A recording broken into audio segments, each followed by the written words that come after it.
Jesus silenced me through the raging sea. Oh, I need to God to see.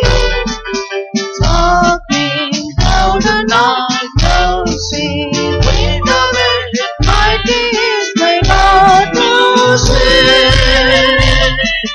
Jesus silenced me through the raging sea. Oh, I need to God to see.